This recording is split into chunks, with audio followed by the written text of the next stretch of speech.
Hands off my hijab, c'est un hashtag qui a fait son apparition sur les réseaux depuis 2 semaines et qui a été entêté hier soir. Comprenez par ce hashtag pas touche à mon hijab, un cri du cœur venant de la communauté musulmane en France qui s'oppose à la loi séparatisme votée par le Sénat. Nous voulons lutter contre le totalitarisme islamique. Une loi qui interdirait le port du hijab aux filles de moins de 18 ans dans les espaces publics. Le Sénat ne peut accepter en France qu'une mineure soit voilée. Si la burqa et le niqab qui sont des voiles intégrales sont interdits depuis 2010 en France, le Sénat exprime aujourd'hui sa volonté de vouloir renforcer le respect des principes de la République. Il faut combattre ce qui en est le symbole. Mais le fait de priver les filles de leur droit de choisir constitue pour certains internautes une atteinte aux droits des femmes. Après l'interdiction du hijab aux mineurs, les accompagnatrices voilées et le burkini, la liberté, égalité, fraternité, elle est où dans tout ça? Ce soir, Lila Bouziane, étudiante en droit, est avec nous pour défendre le port du hijab.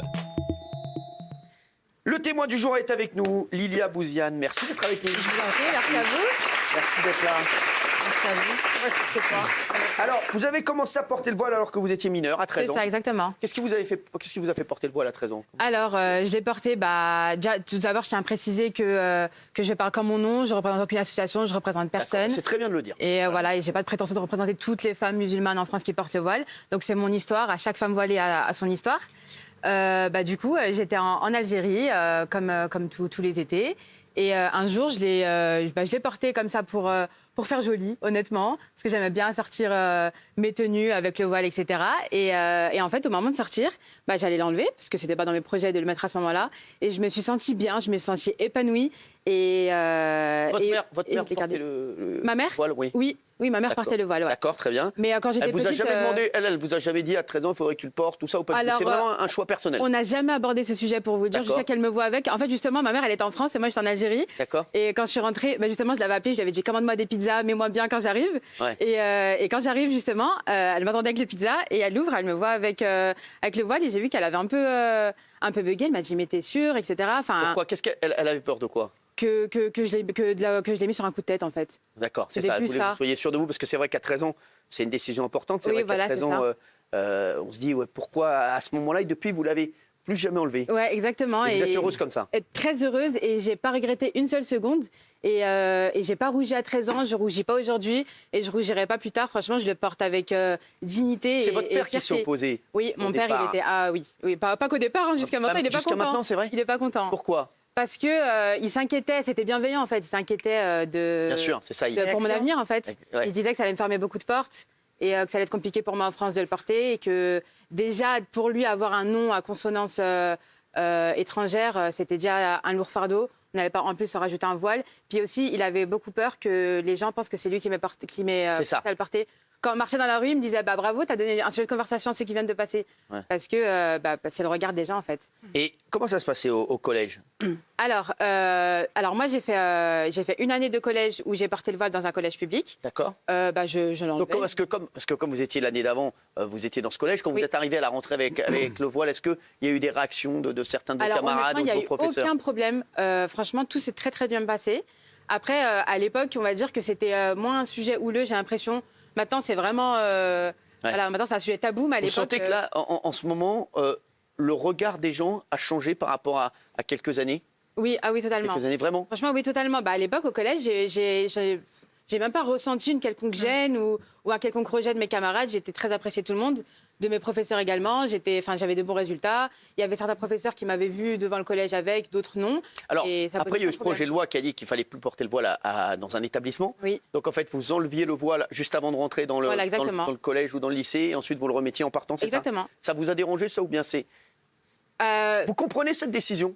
Je la comprends, je l'entends, je la comprends. Parce qu'il y a plein de gens qui disent voilà, l'école est laïque, donc forcément voilà, on ne veut pas de signes distinctifs religieux. Vous comprenez ça? Honnêtement, à cette époque-là, je ne me suis pas vraiment posé la question. La loi, c'est la loi. Je n'allais pas venir faire une révolution au collège. C'est la loi, j'ai mis pli et voilà. En tout cas, voilà, le témoignage là. Il est formidable. Ah oui, formidable, parce que voilà, ça vraiment, vous faites du bien ce soir. Oui, exactement. Voilà, à plein de gens en plus qui sont pour ce projet de loi qui arrive.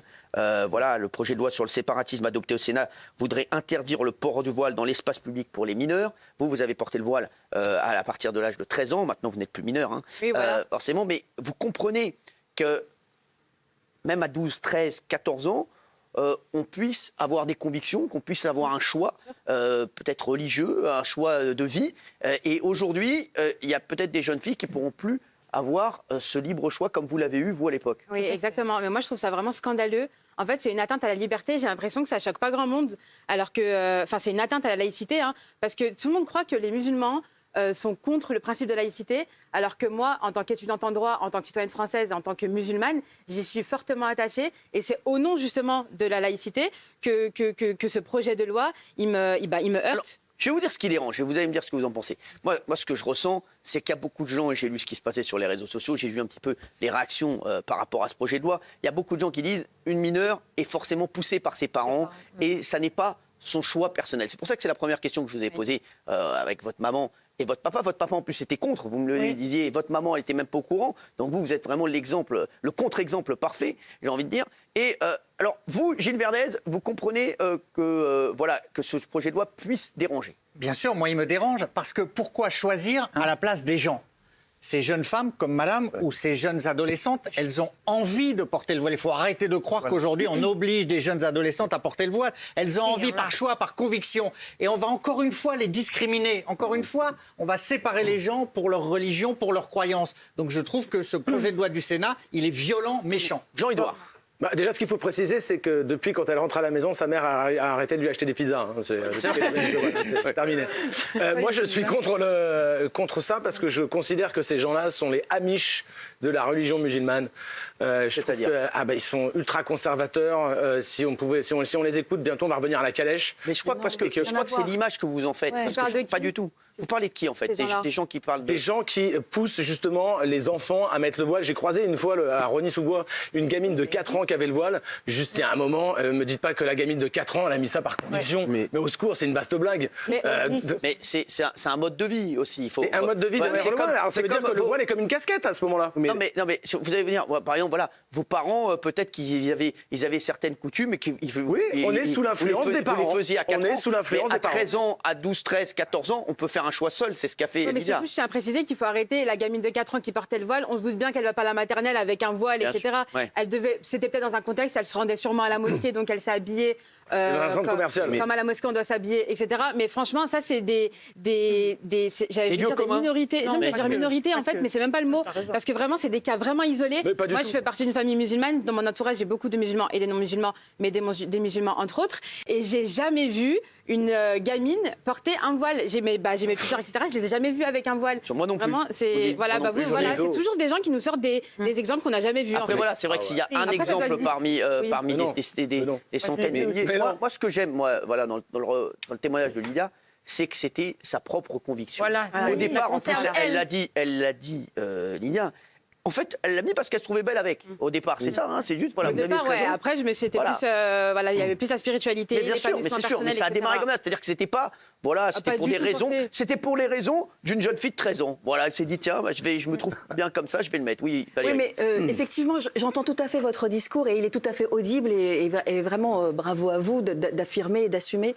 Mais en revanche, la loi, moi, je crois qu'elle est là aussi. Et ce projet de loi, il me semble qu'il est là pour protéger les plus faibles. Oui. Et il y a des jeunes femmes comme vous, bien évidemment, mais il y en a d'autres qui sont plus faibles que vous. Et je pense que la loi, elle est peut-être là non pas pour vous, mais pour elles. Et c'est pour ça que... C'est un bon argument, ça, de Valérie. Voilà, et c'est pour ça que je pense que c'est pas mal de dire, à 18 ans, on est une jeune femme adulte, majeure dans la République, et donc à 18 ans, on fait évidemment ce qu'on veut, et si on veut porter le voile, à ce moment-là, on le porte. En revanche, moi, il y a une autre chose, parce qu'il y a beaucoup d'amendements dans cette loi, et c'est pour ça que j'aime pas le côté fourre-tout, ne touche pas à mon hijab, parce que évidemment, ça pose question pour le coup, cet amendement-là, qui est celui qui empêche les mamans voilées d'amener les enfants d'amener les enfants dans les sorties scolaires. Ça, par exemple, pour moi, il n'y a pas de sujet. Elles ont le droit, normalement, on se rappelle aussi de l'affaire Julien Audoul, lorsqu'il y avait une femme voilée qui était arrivée. Et pour moi, ridicule à ce moment-là. D'un conseil d'administration, il avait eu un comportement exécrable. Ça, c'est un autre sujet. Exactement. Là, on est sur le sujet des mineurs et du voile.